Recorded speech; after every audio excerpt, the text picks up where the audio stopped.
Hello, my name is Heather Grant, and I'm the media liaison for the Alberta Teachers Association. Thank you for joining us here tonight. The Alberta Teachers Association respectfully acknowledges that we are located on Treaty 6 territory, the traveling route, gathering place, and meeting grounds for many Indigenous peoples whose histories, languages, cultures, and traditions continue to influence our vibrant community. We are grateful for the traditional knowledge keepers and elders who are still with us today and those who have gone before us. We recognize the land as an act of reconciliation and gratitude to those whose territory we reside on or are visiting. Jason Schilling, President of the Alberta Teachers Association, will provide results from the Memorandum of Agreement vote that was held from September 27th to 29th. Once he concludes his statement, he'll answer your questions, starting with those who have joined us here in person today. If you're online and have a question for President Schilling, please use the raise hand function at the bottom of your screen under the React tab. We'll call upon you in the order your hands are raised and ask that you please state your name and outlet before going ahead. Everyone will have the opportunity to ask a question and a follow-up. We'll then take any additional questions if you have them. For assistance following this availability, please reach out to myself. At this point, I'd like to welcome ATA President Jason Schilling and hand it over to him. Thank you, Heather, and good afternoon, everyone, or good evening. Thank you for being here today. Over the past 3 days, teachers from across the province voted in record numbers on a memorandum of agreement that they overwhelmingly felt did not meet their needs and the needs of their students. My colleagues have spoken. 89.5% have voted to reject the memorandum of agreement. Teachers will be on strike on October 6th. For weeks, this government has tried to suggest that the ATA leadership is out of touch with members and barreling toward a strike that somehow the ATA leadership is preventing a deal from being made. They are wrong. Because the ATA leadership respects and values members' opinions, we went directly to our teachers and asked them. Their response, the resounding and historical no that you have before you today. The proposed agreement failed to meet the needs of teachers, failed to improve student classroom conditions in a concrete and meaningful way, and failed to show teachers the respect they deserve. The undeniable truth is that Alberta spends the least per student on public education than any other province in Canada. Teachers and students feel this every single day. Parents and the public are witness to the fact that this government has chosen to devalue the education of its youth. Kids know this. They even self-organize their own walkout in protest to their learning conditions. So we have teachers, administrators, students, and parents all sounding the alarm on the state of our schools in Alberta.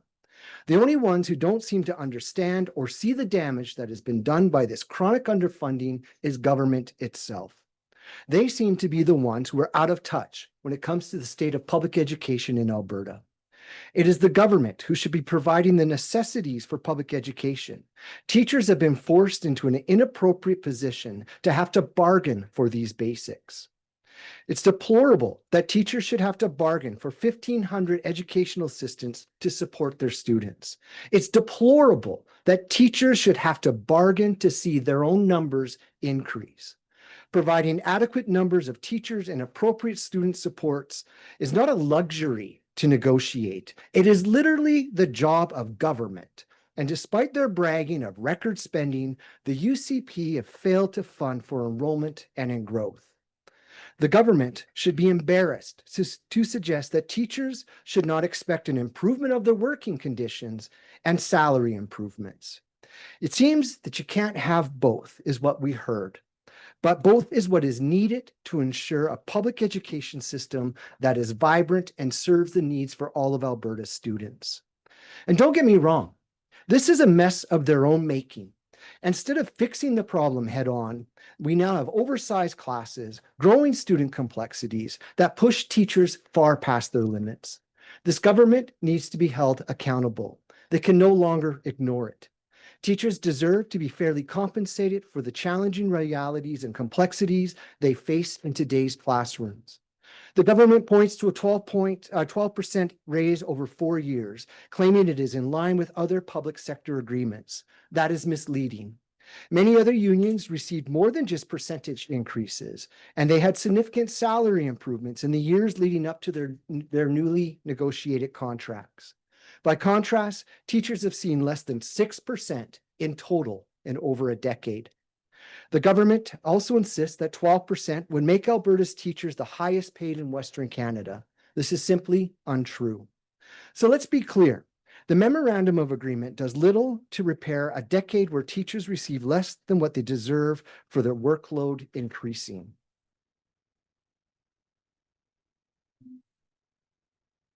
Teachers have been told time and time again, the government will make it right the next time. Well, the next time is here. They are taking action because the crisis in our public education schools can no longer be ignored. To our students and parents, we know that this decision will affect your lives, and we do not take this decision lightly. But you already live with the impact of underfunding, overcrowded classrooms, missing supports, and learning conditions that fall short to what you deserve. We encourage you, parents, and students, and community members, to get loud and to stay loud. No child of yours should be left without a desk, without the help that they need, or without hope for something better. This is bigger than a contract. Teachers are not just fighting for themselves. They're fighting for every student, every family, and for the very future of public education in this province. And now I'm ready to take questions, Heather. Thank you. Are there any questions? Yeah, Janet French from the CBC. Just wondering if you could tell me what went through your mind when you saw that the magnitude of the vote results. Based on what I've heard from my members for the last couple of years, I'm not surprised. Teachers in this province have been asked to do more with less time and time again. We're the least funded, as I said, in all of Canada. We needed to see 11.35 billion just to be the Canadian average in budget 2025. We were almost $1 billion short of that. A 4.5% increase when you have inflation and enrollment growth like we've been seeing across this province is not enough. Teachers are burning out. Students don't have the resources that they need in school to be successful. And we're supposed to just take this as the status quo. It's unacceptable to me and it's unacceptable to my members. And that is why you saw the magnitude of the vote that happened over this weekend. Right. And I mean, some of the memos that were sent to teachers said, hey, actually, this 3,000 teacher offer is a larger dollar value than what was on the table before. So what was it about this offer that you think was so rejectable of teachers? Public education's in a crisis right now. Like, let's not sugarcoat that. 3,000 teachers over 3 years is a drop in the bucket of what is needed right now. To try to address the class sizes that we see in the complexities, teachers are looking for something more concrete, more sustainable, that they can see that will move forward into the future, that will help them meet the needs of their students. James Dunn with City News. I might have missed this in your opening spiel, but what was turnout? Oh, we had a total of 4,000, or I'll start that again. We had a total of 43,362 voters. 38,113 voted against the memorandum. They voted no. 4,479 voted yes. And then we had some abstainers as well. So I'm sure you've seen the government put out the social media ads saying this is the best deal, and they're hiring 3,000 teachers and building schools through their constructor, or at least attempting to at least. How does that not help class sizes? And because if you're increasing supply of teachers, then that might, in my head, it's a supply and demand issue where it reduces classroom, could reduce it, but how does that not help? 1,000 teachers a year to address the needs that we're seeing across our classrooms is a start, but it's not enough. It's just not enough for what we're seeing in our classrooms. You could think the 1,000 teachers that were offered there would be absorbed by Calgary and Edmonton metro areas in of itself for the need that we have out there. What we continually to see from government in terms of their fixes, that not only through this memorandum of agreement or other things that they have attempted in the past, are Band-Aid solutions that need more in-depth conversation around this.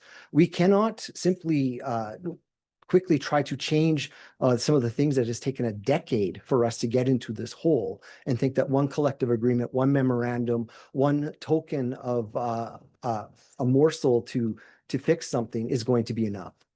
So, I mean, we still have a week left until you walk off or until you go on strike. Is there no way you can get back to the bargaining table? We're always open to having conversations about moving forward with government, but it has to be, in this vote today tells you the serious nature of where we are right now, the seriousness of which teachers are approaching this right now, the crisis that we have in public education. If government comes with something that is similar to this, I don't know if my colleagues across the province would tolerate that kind of deal coming forward. If we want to talk, we will need to have serious conversations about the things that teachers need to see in their classrooms. Thank you for your questions. We're going to move online now. Jackie Carmichael, please unmute yourself and ask your question. Thank you. What would have, is there some single part of this MOU that would have made y'all look more favorably at it? From my conversations with teachers over the last week and knowing that the Memorandum of Agreement was similar to the mediator's recommendations that were turned down in the spring with some exceptions, there were some differences there. Teachers are looking for concrete ways to address the classroom complexities that we see in our schools. So, I was just talking to a teacher on the weekend, teaches woodshop, has a blind student in their classroom without any supports.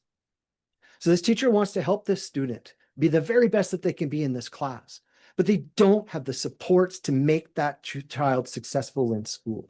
And there are tens of thousands of these stories from my colleagues across the province about overcrowded classrooms, about the lack of resources that they have, about the fact that they are burning themselves out trying to deal with new curriculum and assessment and book bans and other sorts of policies that make their lives more difficult. So they needed to see concrete changes on that. And they needed to see a wage that would make up for lost inflation and keep pace with current inflation. As I said, less than 6% in a decade has put teachers further and further behind. Okay, you said this was a historical vote. What aspect of it was historical? We have never been in a situation where every teacher across this province is going to go on strike starting on Monday, October 6th. The last major strike that we had was in 2002 when 20,000 teachers went out, and we had a smaller strike in Parkland in around 2007. On Monday, October 6th, every teacher, principal, vice principal, administrator in this province will be on strike. And we realize the seriousness of that. That is going to affect probably about 1 million Albertans, and that is historical. Thank you for your question. Kaden Brayshaw, please go ahead and unmute yourself. Jason, does this rejection reflect more dissatisfaction with the specifics of this deal or with the broader relationship between government and teachers currently? I think it's both, quite honestly. The deal was not enough for members to find support in it, but our members, quite honestly, are feeling extremely disrespected by government, especially this government. Going back to 2019, when you saw government put in their budget that they were going to move the investment management from ATRF to AIMCO. They were also cut out of the curriculum process. And a lot of things happened during COVID where teachers expressed concerns that they had for the things that they need and were promptly ignored by government. Now you fast forward to 2025. We have book bans that teachers are dealing with. We have pronoun legislation that might force teachers to out students, which they do not want to do.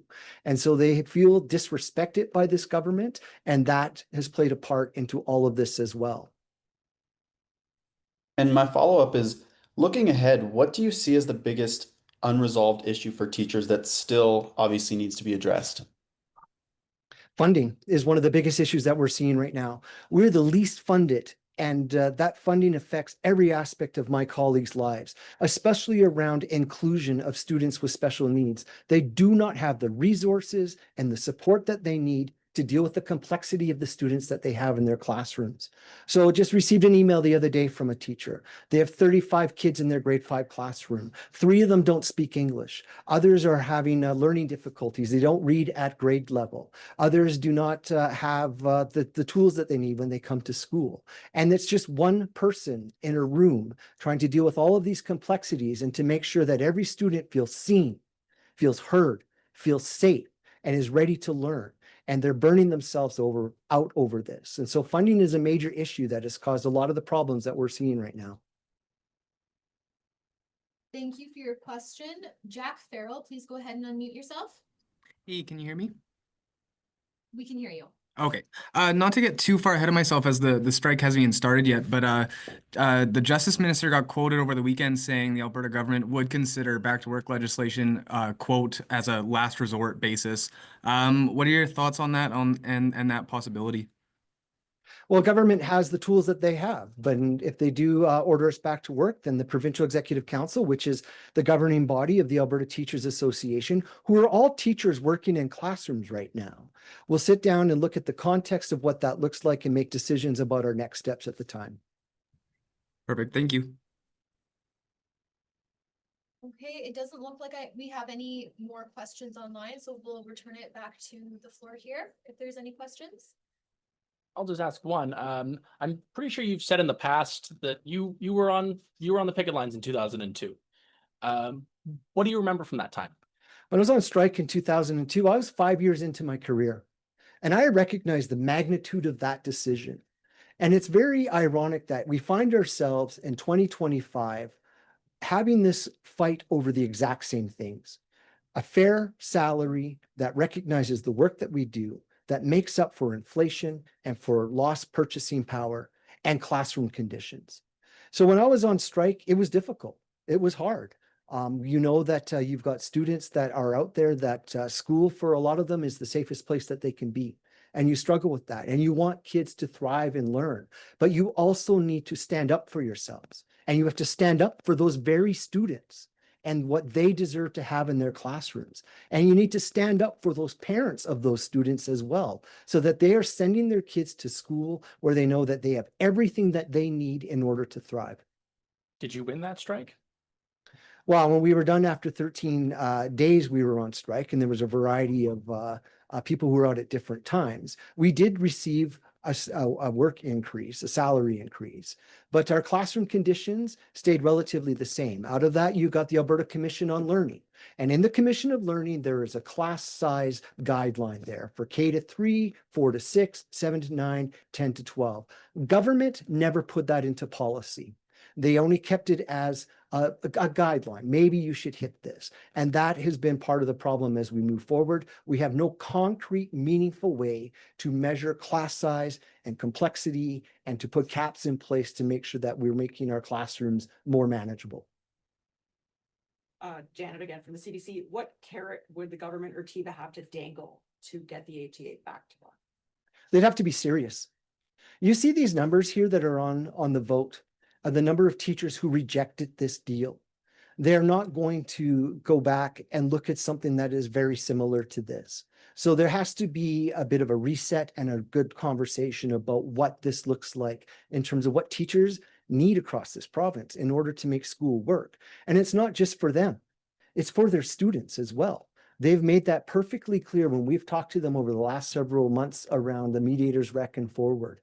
They're looking for solutions for the kids in their classroom because they're burning themselves out trying to carry a public education system that is broken.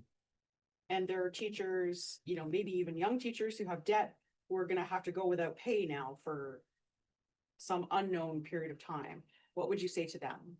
You know, I understand the significance of this and the weight of this. And we just had our beginning teachers conference on the weekend and talked to them about the fact of this is where we're going. And for some of them, they have been working for a month and they voted for this. They voted to make a stand because they know it's not only about the students that we have right now and the colleagues that we have right now, it's for the kids 5 years down the road. 10 years down the road. We're not just doing this out of self-serving ways. We're doing this to protect public education in this province, to ensure that every student has what they need to learn, and that the teachers who are working with them have reasonable workloads and make a salary that is going to attract and retain teachers within the system. Okay, do we have any more questions online? I'm not seeing any. I do. Sorry. Okay, yeah, please go ahead. What percentage of the eligible voters cast their vote?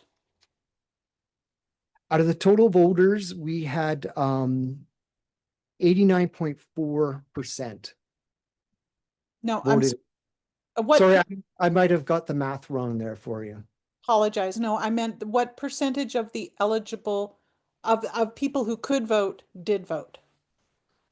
Oh, definitely. So we sent out around 47,000 ballots to our members, and we had 442,592 returned. Thank you. Sorry, can you clarify? Because I had written down 43,362 voters, 38,113 no. So I'll go through the numbers again, because you are stumping the drama teacher with the math questions, okay? So we had total voters, 43,362. We had 38,113 vote no, 4,479 voted yes, and 770 abstained. So 94% of eligible voters voted. So thank you. Okay, I'm not seeing any additional questions. So I think we will leave it there. Thank you very much, Jason. You bet. Thank you everyone for being here. If you need anything following this availability, you can please reach out to myself, Heather Grant, and we do have a recording available as well. Thank you for joining us tonight.